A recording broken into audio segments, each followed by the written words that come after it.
Eh bien, yo tout le monde, c'est Team Carna Fishing. Donc aujourd'hui, on se retrouve pour une nouvelle vidéo. Donc dans cette vidéo, je vais vous présenter mon flotte tube. Donc c'est la partie 2. Donc là, ça va être tous les accessoires pour flotte tube et pour moi. Donc on va tout de suite commencer la présentation. Donc là, on a un support de canne Pike and Bass, 4 cannes. Donc je peux emporter 4 cannes avec moi. Donc moi je le trouve simple, mais ça va. Donc je pense faudrait que je rajoute une petite caisse là pour mettre les leurres et tout, mais pour l'instant ça va.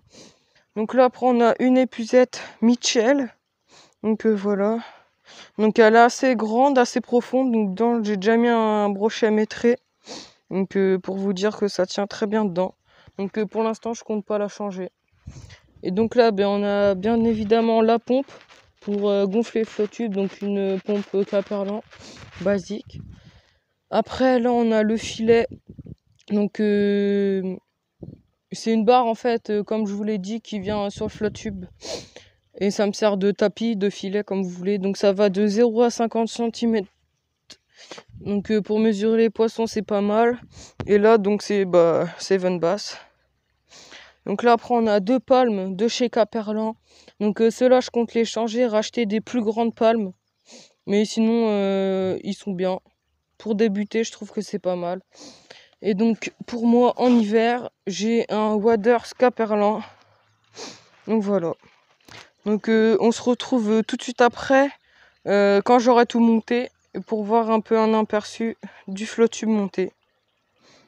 Donc voilà le flotte tube une fois monté. Donc là on a le support de canne qui est monté, donc qui est fixé à l'aide des mousquetons qui est là. Enfin oui, si on peut appeler ça comme ça, à l'aide des fixations qu'il y a déjà intégrées sur le flotte tube. Donc ça c'est pas mal, comme ça bouge pas. Donc à l'avant j'ai mis le tapis donc qui vient se fixer là. Donc en fait c'est un long tube, on vient l'emboîter là et de ce côté là et ça tient. Et là pour tendre le filet on a un scratch qui vient et qui passe dans l'anneau là et qui vient tendre le filet des deux côtés.